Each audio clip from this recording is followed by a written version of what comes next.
Di tengah hamparan sawah yang hijau, di sebuah desa bernama Candi Rejo Blitar, berdiri sunyi sebuah bangunan kuno dari bata merah, namanya Candi Kali Cili.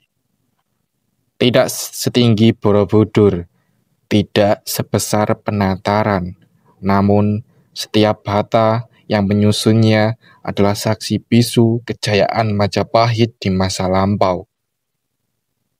Candi ini diperkirakan berdiri pada akhir abad ke-14 hingga awal abad ke-15 Masehi, masa di mana Majapahit masih menjadi kerajaan besar yang menguasai hampir seluruh Nusantara. Dibangun dari bata merah dengan bentuk yang ramping menjulang, Candi Kali Cili diyakini menjadi tempat pemujaan atau mungkin tempat menyimpan abu jenazah seorang bangsawan. Namun, sebagian misterinya tetap tak terungkap hingga kini. Dahulu, candi ini nyaris hilang ditelan waktu, tertutup tanah dan semak belukar. Hingga pada awal abad ke-20, para arkeolog Belanda menemukannya kembali. Pemugaran dilakukan, dan sedikit demi sedikit wujud aslinya muncul dari balik debu sejarah. Kini, Candi Kali Cili berdiri di tengah sunyi pedesaan, menunggu siapa saja yang mau datang, duduk dan mendengarkan kisahnya. Kisah tentang kejayaan, tentang waktu, dan tentang betapa rapuhnya sebuah kerajaan besar, namun abadi dalam bentuk-bentuk kecil seperti ini. Candi Kali Cili di Blitar menyimpan misteri terkait asal-usul dan kaitannya dengan tokoh Ken Arok dan Ratu Tribuana Tunggadewi.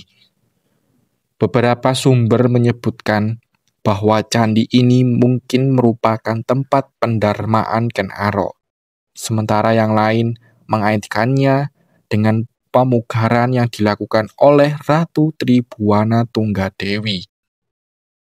Berikut beberapa misteri dan fakta terkait Candi Kali Cili. Asal-usul dan kaitan dengan Ken Arok.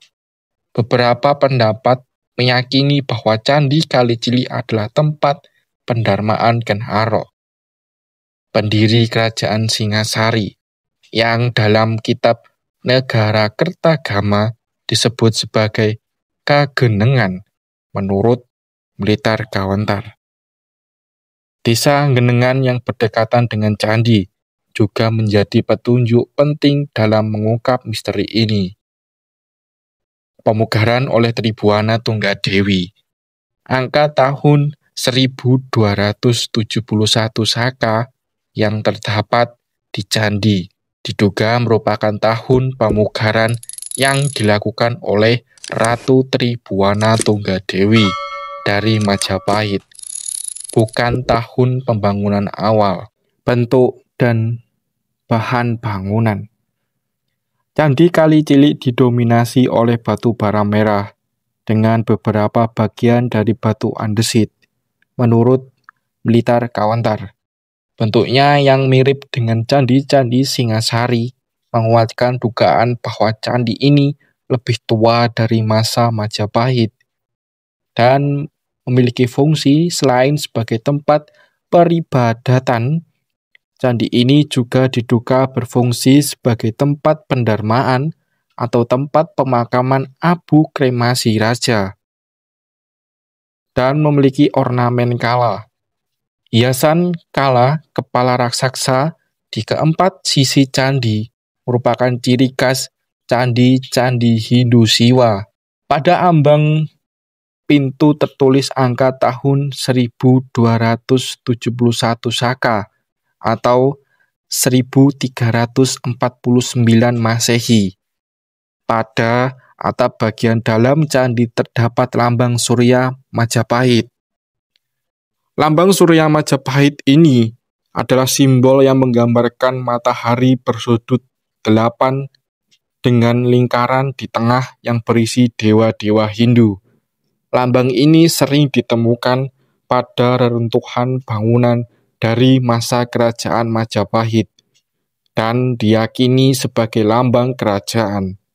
Surya Majapahit juga diinterpresentasikan sebagai diagram kosmologi yang disinari oleh sinar matahari dengan susunan dewa-dewa Hindu yang diatur dalam 8 arah mata angin dan 1 di tengah.